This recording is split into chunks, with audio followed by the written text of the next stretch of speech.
नमस्कार, मैं शंभू कुमार सिंह और आप देख रहे हैं नेशनल दस्तक। आपको पता है, एक बड़ी खबर आज हम लोग को पता चली है। भारत के 80 करोड़ लोगों का पेट जो है वो मोदी जी भर रहे हैं 5 किलो राशन से। ये एहसान मानिए, ये मैं नहीं कह रहा हूं, बीजेपी का एक सांसद है निशिकांत दुबे। आज मैंने खबर बनाई है, यूट्यूब पर देखिएगा कि किस तरह से ईडी का जो अधिकारी है उसका नाम है मिश्रा, उसी में सब कुछ छुपा हुआ है।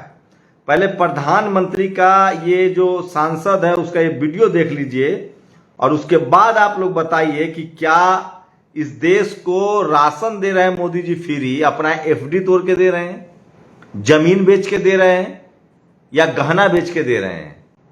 कहां से दे रहे हैं वो फ्री? आपके और हमारे टैक्स का रुपया है और ये फ्री नहीं है।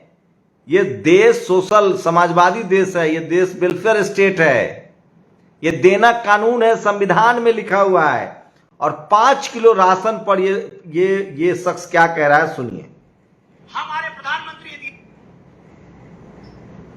एक बार सुनिए, उसके बाद बताइएगा।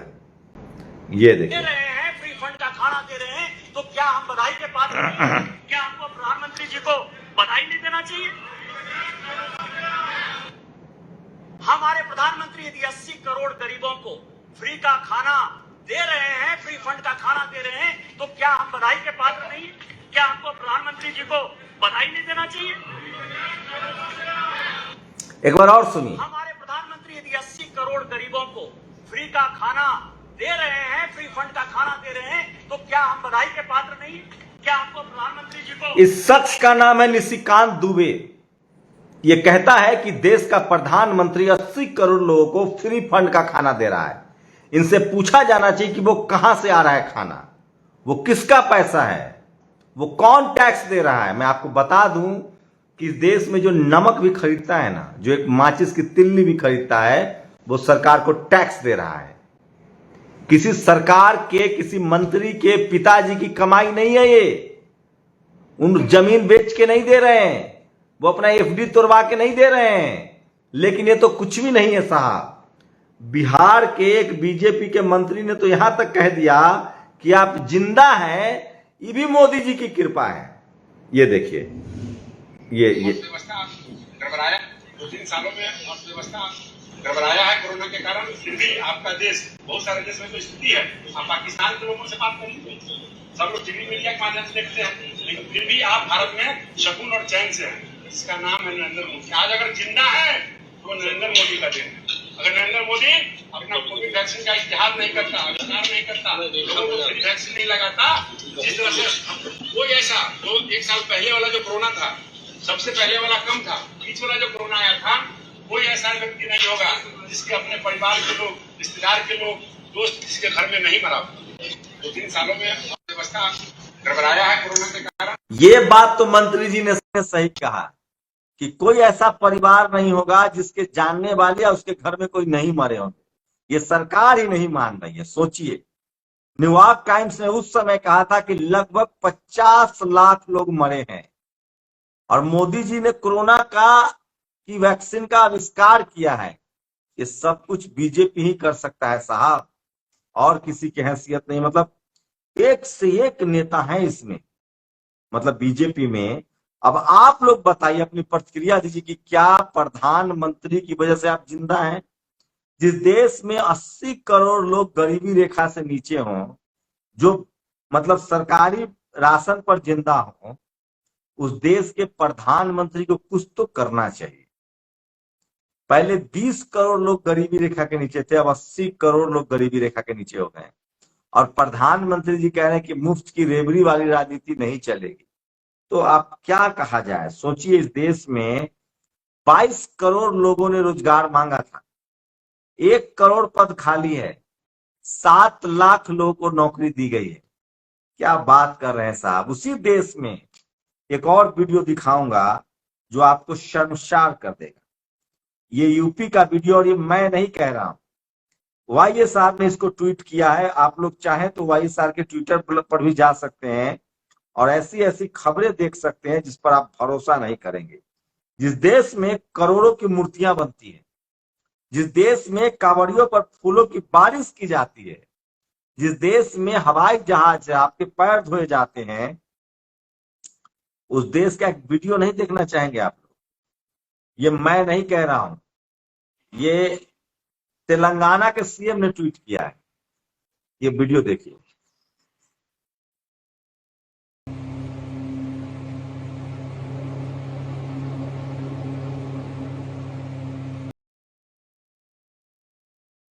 बच्चे जो हैं नदी पार कर रहे हैं, नदी, साइकिल है इनका। आप कल सुबह 2 विंडो में तस्वीरें दिखाऊंगा।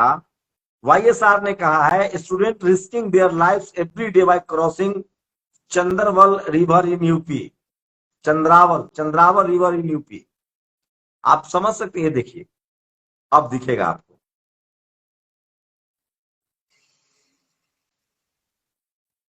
जिस देश में करोड़ों रुपए दीप जलाने पर खर्च होता है, जिस देश में धार्मिक आयोजन पर, कुंभ पर करोड़ों रुपए खर्च होता है, उस देश में आपके बच्चों के लिए स्कूल नहीं है। इस तरह से उनको नदी पार करना होता है। और क्या मजाल है कि कोई टीवी और अखबार खबर दिखा दे। ये वाईएसआर जो है, जो तेलंगाना के मुख्यमंत्री हैं, उन्होंने ये वीडियो शेयर किया। और सोचिए बीजेपी के बारे में क्या राय है लोगों की।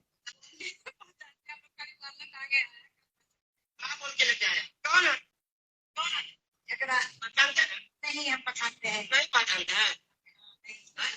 खाली झंडा तो मेरा खाली मत बोले कि चलिए आपको हो जाएगा। हो ही रहा है, इसीलिए तो कह रहे हो जाके गड्ढा में बीच देंगे, क्या करेंगे? हाँ आपको पैसा आ जाएगा। हाँ आपको ये नहीं पता चला कि कैसे आपको पैसा आएगा? हाँ नहीं चला, बोला कि और बैंक से करवा। बिहार में बीजेपी की रैली थी और कार्यकर्ताओं को ये कहा गया था कि आप रैली में चलिए, आपको करोड़, मतलब आपके अकाउंट में पैसे आ जाएंगे। सोचिए इस तरह से बीजेपी राजनीति करती है, साम दाम दंड भेद। और बीजेपी का एक सांसद कहते हैं कि 80 करोड़ लोगों को बीजेपी प्रधानमंत्री मुफ्त में राशन दे रहे हैं, एहसान मानी। बीजेपी का एक मंत्री कहता है कि आप जिंदा है तो मोदी जी की देन है। ऐसा लगता है जैसे सब कुछ मोदी जी के आने के बाद ही हुआ है। अब क्या कहा जाए, अब मैं इससे ज्यादा कुछ नहीं कहूंगा। बाकी आप लोग अपनी प्रतिक्रिया जरूर दीजिए। और प्रधानमंत्री जी 80 करोड़ को फ्री फंड खाना दे रहे हैं, बीजेपी सांसद निशिकांत दुबे। अगर आप जिंदा है तो मोदी जी की वजह से। बीजेपी विधायक राम सूरत राय। आजादी तो 2014 में मिली है, कंगना। बस यही कहना बाकी है, धरती पर मानव की उत्पत्ति भी मोदी जी की देन है। कोई बोल तो दे।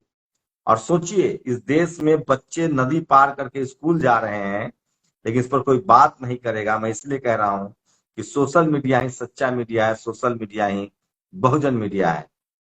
और ये हाल में ईडी द्वारा रेड डालने पर पार्थ मुखर्जी और अर्पिता के घरों से अरबों के काला धन मिले। घोटाले में संजय राउत के नाम आने पर विरोध के बजाय सिर्फ भाजपा विरोध में भ्रष्टाचारी का समर्थन करना समझ से परे है। तो ये समझिए टीवी लगातार जो है वो इस तरह की खबरें दिखा रही है जैसे विपक्ष पूरा भ्रष्टाचार है। वही कांग्रेस वाले कह रहे हैं कि कांग्रेस के विधायकों के पास जो पैसा मिला है झारखंड में सरकार गिराने के लिए, उसकी भी ईडी की जांच करवाइए, लेकिन उसकी जांच नहीं कराई जा रही। और सोचिए एक संवैधानिक पद पर बैठा हुआ गवर्नर कैसे सावित्रीबाई फुले और ज्योतिबा फुले का अपमान करता है। इंजीनियर रामजी गौतम जो मेंबर ऑफ पार्लियामेंट है बीएसपी को, उन्होंने शेयर किया, लिखा है उच्च संवैधानिक पद पर बैठे हुए व्यक्ति से इस प्रकार के ओछे वक्तव्य की अपेक्षा नहीं की जा सकती है। सावित्रीबाई फुले देश की प्रथम शिक्षिका थी, ऐसा निंदनीय शब्द महिला अस्मिता का अपमान है। ये सुनिए, ये देवभूमि का मनुवादी गवर्नर है। कल्पना करो कि सावित्रीबाई की शादी 10 साल में करनी रही और उनके पति 13 साल के थे। अब क्या कल्पना करो जो लड़के लड़कियां मुलगा मुलगी क्या करते होंगे, शादी करने के बाद क्या सोचते होंगे। कल्पना करो कि सावित्रीबाई की शादी 10 साल में करनी रही और उनके पति 13 साल के थे। सोचिए तमाम उस समय बाल गंगाधर तिलक हो, गांधी हो, सबके बाल विवाह हुए थे। ये आदमी घोर संघी है, ये आदमी मराठियों का अपमान कर चुका है, ये घोर संघी है ये आदमी। और महज 6 साल की बच्ची ने पीएम मोदी को लिखा पत्र, बोली अपने पेंसिल रबड़ भी महंगी कर दी है। लेकिन क्या मजाल है कि कोई बहुजन समाज के लोग खबर दिखाएगा। और अंत में जाते जाते एक मार्मिक वीडियो दिखाता हूं।